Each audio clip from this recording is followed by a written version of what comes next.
வணக்கம். நம்மளோட பழங்கால ஞானத்துக்கும் இப்போ இருக்கிற இந்த ஏஐ உலகத்துக்கும் இது ரெண்டுக்கும் நடுவுல ஒரு பாலம் கட்ட முடியுமா? முடியும்னா அது எப்படி இருக்கும்? வாங்க இன்னைக்கு நாம புரிதல் சவுந்தர் அப்படிங்கிற ஒரு அமைப்பை இதை எப்படி சாத்தியமாக்குதுன்னு பார்க்க போறோம்.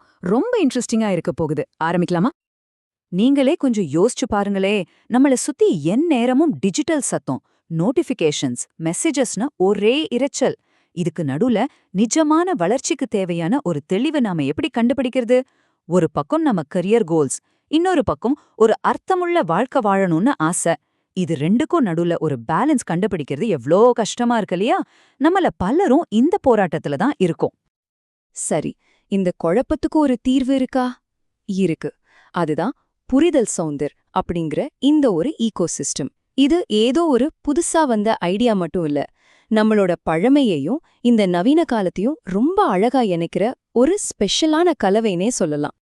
இந்த முழு அமைப்புக்கும் இதயமே புரிதல் ஞான மிஷன் தான். இங்க விஷயமே என்னன்னா, வெறுமனே தகவல்களை சேகரிக்கிறதில்ல, அத ஆழமா புரிஞ்சுக்கிறது. அந்த புரிதலோட சக்தியிலிருந்து ஞானத்தை அடையிறது. அதுதான் இவங்களோட முக்கியமான இலக்கு. அப்போ இந்த ஆழமான புரிதலுக்கு எங்கிருந்து ஆரம்பிக்கிறது? அதுக்கு ஆதாரம் என்ன? அதுதான் இந்த அமைப்போட முதல் தூண். நம்மளோட பழங்கால ஞானம். தெளிவுக்கான வேர்கள் அது எங்கிருந்து தான் தொடங்குது? இங்க பாருங்க, திருவாசகம், திருக்குறள், பகவத்கீதை இந்த மாதிரி காலத்தை வென்ற நூல்கள் தான் அடிப்படை. சும்மா யோசிங்க, ஒரு பெரிய பிசினஸ் டிசிஷன் எடுக்கணும், ஒரே குழப்பமா இருக்கு. அப்போ எண்ணி துணிக கர்மம்ங்கிற குறள் எவ்ளோ பெரிய வழிகாட்டியா இருக்கும். இந்த மாதிரி நம்மளோட சின்றைய பிரச்சனைகளுக்கு அந்த காலத்து நூல்கள்ல பதில் இருக்கு. இந்த ஞானத்தோட உண்மையான பவர் என்ன தெரியுமா?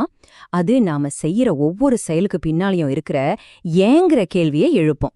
நாம ஒரு வேலையை செய்றோம், சரி, ஆனா அதை ஏன் செய்றோம்? அந்த நோக்கத்தை ரொம்ப தெளிவா காட்டிடும்.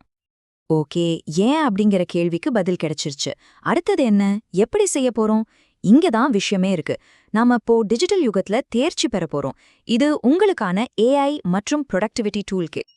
AI courses, prompt engineering guides, notebook எல்லாம் மாதிரியான டூல்ஸ். இதெல்லாம் வெறும் டெக்னாலஜி மட்டும் இல்ல. நாம அந்த பழங்கால ஞானத்திலிருந்து கத்துக்கிட்ட விஷயங்களை நம்மளோட டெய்லி லைஃப்ல பயன்படுத்துறதுக்கு ஹெல்ப் பண்ற மாடர்ன் கருவிகள்.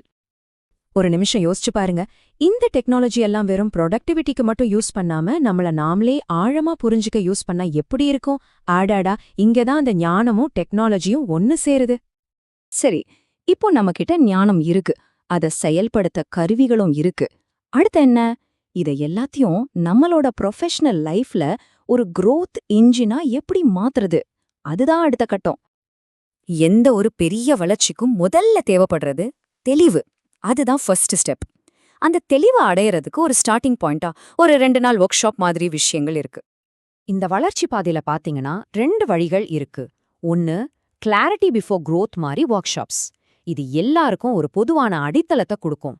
இன்னொன்னு உங்க பிசினஸ் அல்லது பர்சனல் கோல்ஸ்க்கு ஏத்த மாதிரி ரொம்ப ஸ்பெஷலைஸ்டான வழிகாட்டுதல்.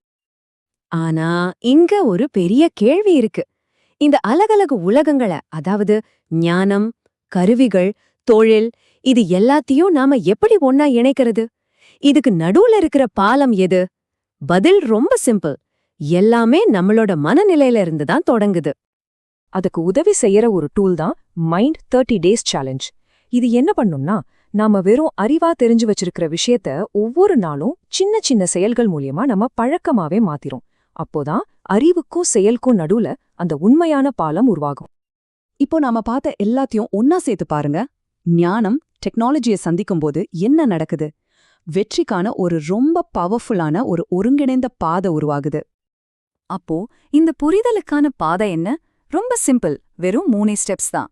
ஸ்டெப் 1, நம்மளோட காலத்தை வென்ற ஞானத்துல உங்களுக்கான அடித்தளத்தை கண்டுபிடிங்க.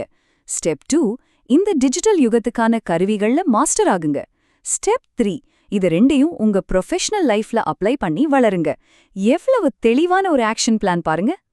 சோ இங்க விஷயம் பழசு நல்லதா புதுசு நல்லதான்னு சண்டை போடுறதே இல்ல. அது பாயிண்டே இல்ல. ரெண்டையும் எப்படி புத்திசாலித்தனமா ஒன்னு சேர்க்கறதுங்கிறது தான் கேள்வி. இந்த ஒருங்கிணைப்பு, இதுதான் புரிதல் சௌந்தரமைப்போட ஸ்பெஷாலிட்டி.